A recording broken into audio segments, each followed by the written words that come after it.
les petites étoiles, on se retrouve aujourd'hui dans une vidéo discussion blabla pour justement découvrir comment sortir d'une panne de lecture.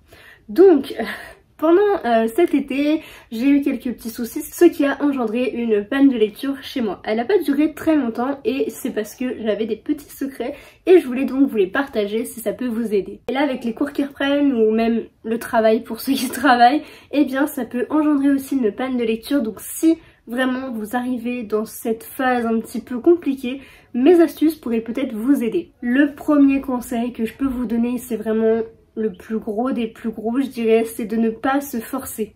Littéralement, il ne faut pas se forcer, c'est justement forcer la panne de lecture à rester. Et donc ça, faut vraiment éviter un maximum. Et ça peut donc créer une panne de lecture qui va durer très longtemps et c'est ce qu'on veut toutes et tous éviter quand on lit beaucoup. Donc voilà, mon premier conseil c'est vraiment de ne pas vous forcer et donc ça rejoint à mon deuxième conseil qui est de faire autre chose. Je sais pas, découvrir, sortir.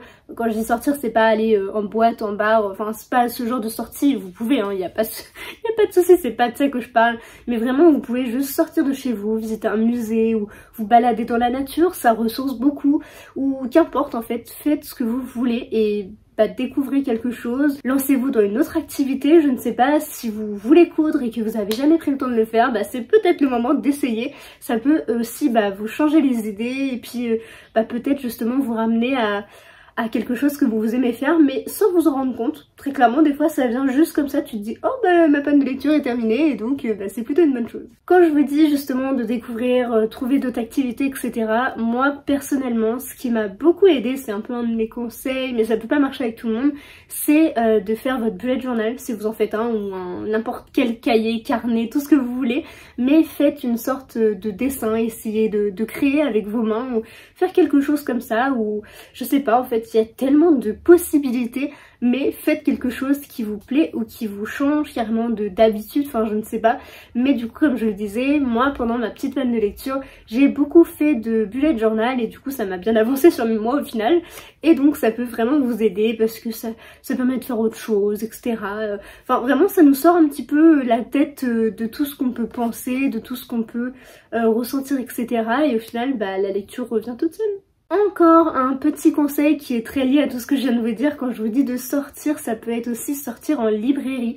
Je sais que là durant ma panne de lecture, je suis sortie peut-être une ou deux fois en librairie, pas pour acheter à proprement parler, même si j'ai peut-être dû craquer une petite fois, mais bon, c'était pour un petit truc. Et donc en fait le fait de sortir en librairie, d'être vraiment plongé dans un univers de livres, ou à la bibliothèque c'est un peu le même principe, eh bien vous êtes un petit peu bercé par toute cette ambiance qu'on aime bien, l'odeur du papier, même entendre les gens parler de certains livres, etc. Enfin c'est vraiment une ambiance assez particulière.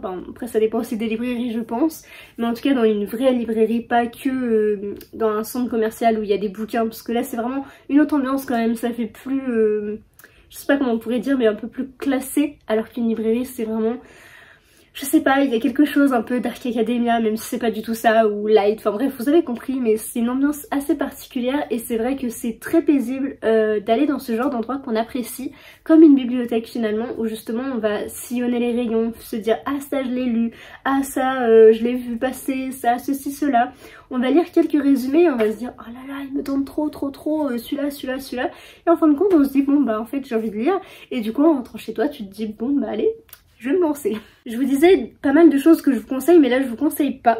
Du coup c'est d'acheter de bouquins, un ou deux ça va, mais évitez de trop en acheter parce que c'est vraiment les périodes où on a un petit peu la folie justement, on a envie d'acheter des bouquins, mais on lit pas. Du coup notre palle grandit, donc c'est pas vraiment le but, donc c'est plutôt un non-conseil. Je sais pas si ça se dit, mais bon, voilà. En tout cas, si je peux vous conseiller, c'est de ne pas acheter de bouquins pendant cette période, parce que ça va ne faire qu'empirer l'état de notre palle. Autre petit truc que je vous conseille, que vous soyez sur Booksta ou pas, enfin peu importe, mais parlez avec des personnes qui partagent votre amour de la lecture ou d'autres activités. Mais du coup là c'est vraiment centré sur la lecture. Là si vous êtes sur Booksta, Booktube ou BookTok, enfin qu'importe, eh bien parlez avec des personnes, avec des copines ou des copains, enfin peu importe, je généralise pas, sur Booksta et échangez au fil des lectures. Dites ah ça j'ai lu, ça je te conseille, machin et tout. Donnez des petits conseils que certaines personnes n'ont pas les mêmes que moi bien entendu, ou même venir me parler, moi ça me gêne pas du tout, j'ai des conseils à revendre, même si ils sont tous très liés finalement. Quand je regarde mon petit papier, ils sont vraiment tous très liés. Donc vraiment je vous conseille de parler à des gens qui partagent votre passion. Ça peut même être aussi des libraires, des bibliothécaires, enfin qu'importe, toutes les personnes qui sont un petit peu concernées et qui aiment la lecture, ça peut grandement vous aider aussi à vous replonger un petit peu dans ce côté un peu cocooning de la lecture qu'on aime bien, surtout en automne. Et donc comme je vous parlais de tout ce qui est réseaux sociaux avec Booksta, Booktube, BookTok, eh bien une chose qu'il faut absolument pas faire, c'est se mettre la pression.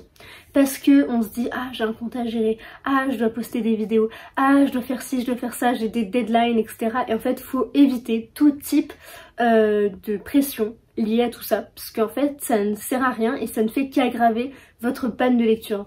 Parce que là quand j'avais mes 2 semaines de panne de lecture, j'ai eu des retards sur mes 2 SP, hein, très clairement, donc mes 2 services presse, j'avais des deadlines et j'ai dit aux auteurs en fait là j'ai eu ça et ça, donc j'ai clairement pas pu. Et normalement, ils comprennent tous parce qu'on a tous une vie, on a tous une façon d'être différent, on a des obligations, etc. Donc normalement, les auteurs devraient comprendre ça. S'ils ne le comprennent pas, un peu embêtant quand même. Mais bon, après, si vous avez une bonne excuse, bon après, faut pas forcément se justifier, mais on a tous une vie et faut pas se mettre la pression pour une passion. Sinon, dans ce cas-là, c'est plus une passion, mais...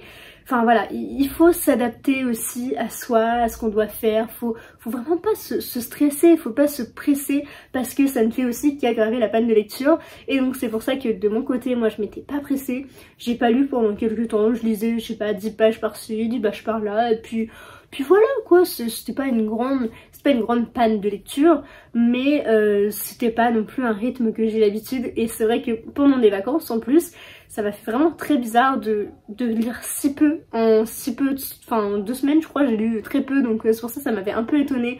Mais il y a beaucoup de choses qui rentrent en compte, notre vie pro si on en a une, et c'est notre vie perso surtout. Donc voilà, faut pouvoir bien tout emboîter dans notre vie pour créer un équilibre. Donc voilà, faut vraiment pas se mettre la pression, et les réseaux sociaux encore moins, parce que certes ça peut être notre passion. Enfin moi je sais que si je ne postais plus, si je ne faisais plus de vidéos, etc., j'avoue que ça me ferait énormément de mal et j'aurais du mal à l'accepter. Mais bon voilà, faut vraiment pas se mettre la pression. Vous avez pas de vidéo pendant 2 semaines, et bah tant pis, c'est pas grave, ça reviendra un petit peu plus tard, et c'est ce qui m'est arrivé. Bon après il y a aussi les problèmes techniques, mais ça c'est autre chose. Mais donc voilà, faut vraiment réussir à s'adapter à son environnement, etc. Et donc ne pas se mettre la pression, et encore moins à cause des réseaux sociaux. Beaucoup de booktubeuses, bookstagrammeuses, enfin bref, vous connaissez la chanson, vont vous conseiller de relire un coup de cœur, votre livre préféré, etc. Personnellement, j'aime pas trop cette façon de faire, donc ça peut vraiment vous aider, ça peut vous sortir de cette panne de lecture, mais en même temps ça peut aussi vous freiner, puisque relire un coup de cœur c'est bien, donc sur le coup vous allez être hyper heureux de l'avoir lu, et en fait après vous allez vous dire mais du coup quel livre pourrait être autant à la hauteur, et du coup... Ah, c'est un mal pour un bien, parce que du coup justement un livre trop bon peut aussi vous en créer une petite panne de lecture. Donc c'est pour ça que vous même trouver les livres d'après hyper fades, alors que si ça se trouve vous les auriez lus un peu avant, un peu après, en fait vous auriez adoré. C'est pour ça que il y a certaines personnes qui vont vous recommander de lire un coup de cœur, enfin votre livre préféré. Moi je vous le recommande pas trop, parce que du coup justement comme je vous disais, ça peut justement créer l'inverse. Donc voilà, je vous donne l'info quand même, ça peut peut-être vous aider. N'hésitez pas à me dire si ça vous est déjà arrivé, que ça vous a déjà aidé de relire un coup de cœur, etc. Personnellement j'ai pas envie de tenter l'expérience, parce que je pense pas que ça m'aide vraiment, et même j'aurais l'impression de perdre un peu mon temps, même si c'est des livres que j'adore. Mais je pense que je n'essaierai pas, parce que c'est pas du tout mon mode de fonctionnement. Mais voilà, vous êtes prévenus, si jamais ça vous tente et que vous arrivez comme ça, et bien tant mieux pour vous, et j'en serai très contente. À côté de ça, vous pouvez aussi carrément changer de genre. Donc en fait, si par exemple une romance vous a mis en panne de lecture, et bien j'en sais rien, même si c'est pas du tout votre genre habituel, on s'en fiche. Passer à la fantasy par exemple, au thriller, à l'horreur, au policier, enfin qu'importe, il y a tellement de genres possibles et imaginables que vraiment il y a largement le choix pour trouver un livre qui va nous sortir un petit peu de ce moment de faiblesse dans notre vie de lecteur, lectrice.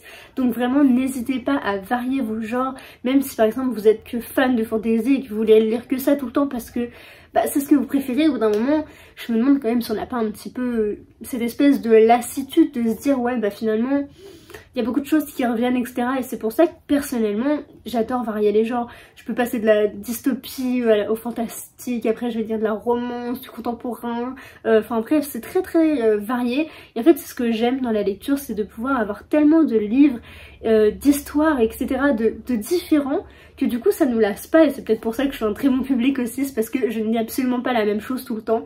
Et du coup ça me permet d'avoir cette espèce de variété dans mes lectures. Et du coup bah, en fait j'aime quasiment tout ce que je lis, enfin pas tout non plus parce que sinon ce serait vraiment étrange, mais j'aime une grande partie de ce que je lis parce qu'au final je varie tellement les genres que bah, mon cerveau a pas forcément le temps de s'habituer ou à se dire ah c'est si ressemblant à ça, etc. Et du coup je vais pas forcément faire de lien.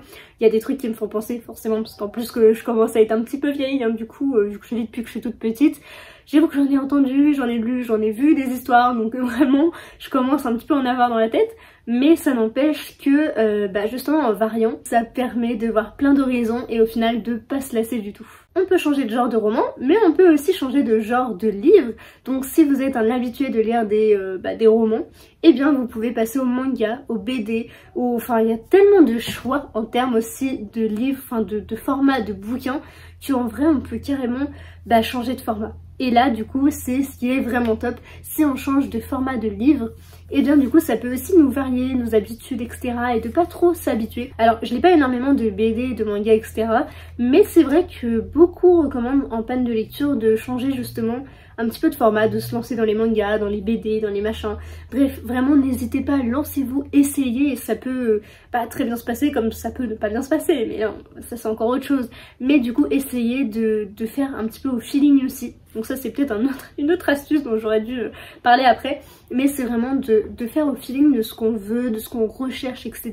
Il y a tellement de choix, même la poésie, enfin bref, il y a tellement de choses différentes que n'hésitez pas à varier, et comme ça peut justement ouvrir votre horizon, et en plus peut-être vous sortir de votre panne de lecture, ça peut vraiment marcher. Je vous parlais de changer de style de livre, et bien il y a aussi donc comme je vous disais les BD, les mangas, les romans, les essais, enfin il y en a tellement, mais il y a aussi de formats, donc il y a l'e-book aussi, donc il y a forcément le format papier, le format e-book et l'audio qui est apparu quand même il y a quelques années maintenant, même si je pense qu'on est une majorité à préférer les romans papier, mais pendant une panne de lecture c'est vrai que lire en papier, surtout quand c'est des gros livres, enfin moi je sais que pendant ma panne de lecture, si le roman il faisait les 300 pages ça allait, mais plus vraiment c'était la catastrophe.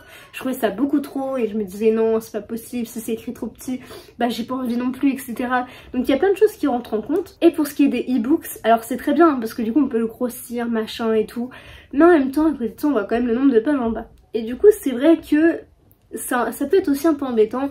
Moi je sais que je suis pas trop adepte des formats e-book, mais ça peut vous aider par exemple si vous voulez lire une grosse bricasse mais que vous avez pas la foi, comme par exemple là bon, ils sont derrière moi, mais Crescent City ou Prieuré de l'Oranger, je les ai là, mais je sais pas du tout si je vais réussir à les lire dans ces formats là parce qu'ils sont juste trop gros, et j'ai peur de me démotiver et de jamais les terminer parce que j'ai déjà jamais terminé Extincta, donc autant vous dire que cela je sais pas comment ça va se passer, mais ça peut être compliqué. Donc voilà, vraiment vous pouvez passer du roman papier au roman en e-book, mais vous pouvez aussi, comme je vous le disais, passer en format audio. Et donc là c'est vrai que c'est un de mes plus gros conseils, vraiment, si vous êtes en panne de lecture, n'hésitez pas à passer à ce format là parce qu'il est vraiment topissime. On a juste à écouter pendant qu'on fait autre chose. Je vois par exemple, ça revient un petit peu à tout ce que je vous disais au début de la vidéo, quand je faisais du bullet journal, ou même quand je faisais n'importe quoi, hein, quand j'étendais mon linge, quand je faisais ma vaisselle, quand je ne sais pas, plein de trucs en fait. On peut vraiment du coup écouter le bouquin, il faut rester un minimum attentif. Ça m'est arrivé quand même quelques fois de revenir un tout petit peu en arrière parce que je me souvenais plus trop, mais c'est vrai que le format audio est vraiment pas nécessaire, mais enfin moi je sais que pour moi il est nécessaire quand j'ai une panne de lecture, ou même pour juste écouter, parce que j'aime bien ça en fait. C'est vraiment quelque chose que j'ai appris à faire cette année et je trouve ça hyper plaisant en fait, parce que du coup ça nous permet de faire plusieurs choses à la fois. Comme je vous disais, par exemple quand je fais ma vaisselle, des fois hop mes petits écouteurs et hop je fais ma vaisselle et puis j'écoute en même temps un livre. Du coup je me dis je perds pas trop de temps sur ma lecture, mais en même temps je peux faire ma vaisselle, je fais deux choses en une fois, et du coup c'est trop cool, c'est un truc que j'adore parce que j'aime pas perdre de temps. Ou même par exemple quand je suis dans les transports, il y a des fois j'ai pas envie de porter mon bouquin de je sais pas 500 pages, et du coup je me dis bon c'est vrai que j'ai un livre sur audio, enfin en audio, donc moi je suis sur Audible, qu'on connaît pour la plupart je pense. Il y a d'autres plateformes hein, bien entendu, mais moi du coup je passe par Audible. Et donc c'est vrai que écouter des bouquins, même par exemple pendant les transports en commun comme je vous disais, bah c'est hyper pratique. Quand on conduit je sais pas parce que je l'ai jamais fait très clairement, mais pendant les transports en commun, moi je sais que ça m'aide beaucoup parce que du coup bah voilà, ça me détend, j'écoute et puis bah je monte à la fac et puis après je fais ah on est déjà arrivé parce que du coup j'ai pas fini mon chapitre, ah du coup ça m'énerve donc je le laisse tout le temps du trajet, je me dis est-ce que ça va bientôt se finir, je veux connaître la fin au moins du chapitre, mais voilà du coup c'est juste, voilà ça peut nous aider, ça nous fait grandement avancer dans nos lectures. Et ça peut aussi nous permettre de lire des romans, parce que par exemple sur Audible je sais qu'il y a des crédits à chaque mois quand on est abonné ou je sais plus quoi, enfin il y a toujours des crédits, des machins, donc du coup c'est cool, moi j'en ai pas acheté beaucoup. Et du coup avec ça par exemple j'ai pu lire les 3 premiers tomes de la chronique des Bridgerton que je ne comptais absolument pas acheter, je voulais pas vraiment lire, mais en même temps de l'écouter en audio je me suis dit bah ça peut me permettre de connaître un petit peu l'histoire, de voir un petit peu les différences avec la série et de continuer aussi dans la saga. Et les éditions un petit peu intégrales avec le tome 1 et 2 de chez J'ai lu. Bah en fait je suis pas très fan, j'aime pas trop en fait le fait qu'il y ait 2 livres dans un même livre. Et aussi le fait que la couverture soit toujours la même mais d'une couleur différente, du coup ça me gêne beaucoup. C'est pour ça aussi que le fait que ce soit en e-book, et bien ça m'aide grandement. Un dernier petit conseil aussi que j'aimerais vous donner si ça peut vous aider et que vous voulez obligatoirement reprendre la lecture parce que ça vous manque, parce que vous le voulez mais que vous n'arrivez pas à vous y prendre, etc. Franchement n'hésitez pas aussi à vous donner des petits challenges, à par exemple écrire le nombre de pages que vous lisez par jour. Ou alors, enfin ça c'est carrément, ça peut être un peu un extrême, mais vous pouvez aussi vous imposer de lire par exemple, je sais pas, entre 30 et 50 pages par jour. C'est pas énorme, ça vous prend une petite demi-heure grosso modo. Mais voilà, ça vous permet de vous poser un petit peu, de vous détendre, de lire. Et aussi, un autre conseil quand je suis en train de penser pendant que je vous filme, c'est de lire dès que vous avez le temps. Arrêtez de vous dire, oh bah je vais attendre de me poser, de faire ci, de faire ça, d'avoir mon plaid, mon chat, machin. Stop! Ça ne marche pas à part sur les photos Instagram ou sur Pinterest. Très clairement, ça n'existe pas. Ou alors, je sais pas comment vous faites pour pouvoir vous poser tant de temps avec le petit thé ou le café, enfin la boisson machin, avec le petit chat, le petit chien. Bref, je sais pas comment vous faites. Moi, c'est pas possible. Je peux pas me poser tant de temps. Et du coup je prends un petit peu mes moments de lecture par-ci par-là, je les pioche quand il faut. Et le matin par exemple je vais lire 100 pages si possible, après je vais me mettre à faire la vaisselle, je vais en lire 10, après je vais refaire un truc et ci et ça. Bon c'est vrai que personnellement ça me gêne pas forcément de couper en plein milieu d'un chapitre, c'est pour ça aussi que je suis un peu avantagée par rapport à ça, c'est vrai qu'après bon moi ça revient vite donc il n'y a pas de souci là-dessus. Mais voilà du coup franchement n'hésitez pas à lire à n'importe quel moment, dès que vous en avez le temps, vous allez aux toilettes par exemple, vous prenez 10 minutes aux toilettes et vous lisez pendant 10 minutes. Et voilà, vous lisez un chapitre par-ci, par-là, faut pas du tout se brider, se cantonner à tel moment de lecture. Bon je viens de me faire attaquer par une mouche.